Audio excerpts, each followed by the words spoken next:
शिक्षा के क्षेत्र में भिवाड़ी ने एक बार फिर अपनी प्रतिभा का परिचय दिया है। इस बार चर्चा का केंद्र बनी हैं एंजल खंडेलवाल, जिन्होंने 10वीं बोर्ड परीक्षा में 97.8% अंक प्राप्त कर क्षेत्र का मान बढ़ाया है। उनकी इस उपलब्धि से उनके परिवार में जश्न का माहौल है। एंजल की मेहनत और लगन का ही परिणाम है कि उन्होंने अपने स्कूल और भिवाड़ी दोनों का नाम रोशन किया है। उनके घर पर बधाई देने वालों का तांता लगा हुआ है और आसपास के लोग मिठाई बांटकर अपनी खुशी जाहिर कर रहे हैं। एंजल ने बताया कि उनका पूरा ध्यान पढ़ाई पर रहता था। उन्होंने सोशल मीडिया, मोबाइल और अन्य से ध्यान भटकाने वाले साधनों से दूरी बनाकर केवल अपने लक्ष्य पर ध्यान केंद्रित किया। उन्होंने कहा, उसकी दिन की शुरुआत किताबों के साथ होती थी। यह तो बस एक शुरुआत है। भविष्य में और भी बड़ी उपलब्धियां हासिल करने के लिए दिन रात मेहनत करनी है,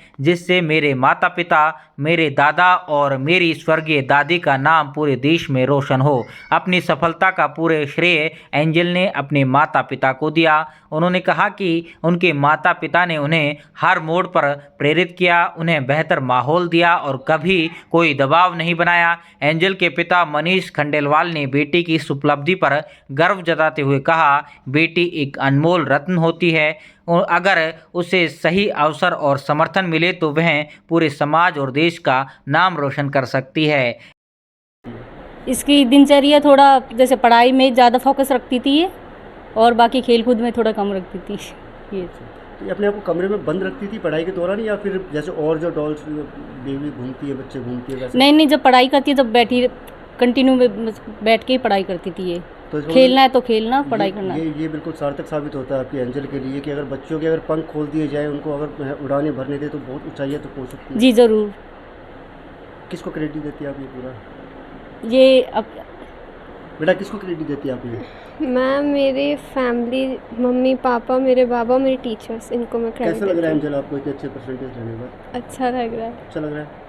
कंटिन्यू आप क्या मैसेज देंगे आप और बच्चों को? मैं मैसेज दूंगी दैट हमें क्वालिटी, हमें अगर पढ़ रहे हैं तो ऐसा पढ़ना चाहिए कि वो हमें हमेशा के लिए याद रहे।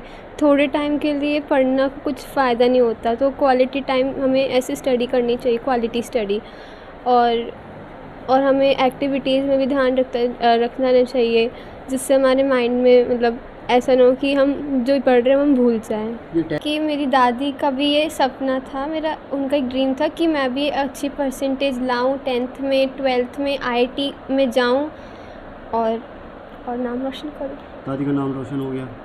अभी नहीं, अभी IIT में जाने के बाद स्टार्टिंग तो हो गई। हाँ, बहुत बढ़िया। ये दिन रात मेहनत करती थी, दिमाग में ये था कि बढ़िया पढ़ाई करनी है, टॉप करना है, तो all credit goes to her. क्या कुछ दिनचर्या रहती थी बच्चे की? दिनचर्या यही था कि सुबह उठना, अपने स्कूल जाना, स्कूल से आके जो उसने स्कूल में पढ़ाई की उसको प्रिपरेशन करना, रात को उसका रिवीजन करना। एक्स्ट्रा बुक भी लेके आती थी मार्केट से, जितने ज़्यादा क्वेश्चन सॉल्व हो सके एक्स्ट्रा बुक से वो करती थी। बिल्कुल। पेरेंट्स और अगर इनके अगर स्कूल की अगर बात करें तो त्यौहार जैसा माहौल इस समय है। जी सर, हर तरफ से बधाइयाँ मिल रही हैं, पूरे घर परिवार वाले बहुत खुश हैं, हर कोई बोल रहा है कि इसने नाम रोशन किया है। बच्चे ने बताया कि तो सिर्फ शुरुआत है, आगे से इंजीनियर बनना है। हाँ, उसका एम गोल है IIT करना। देखो आगे का तो गॉड नोज, बाकी शी इज़ डूइंग वेल।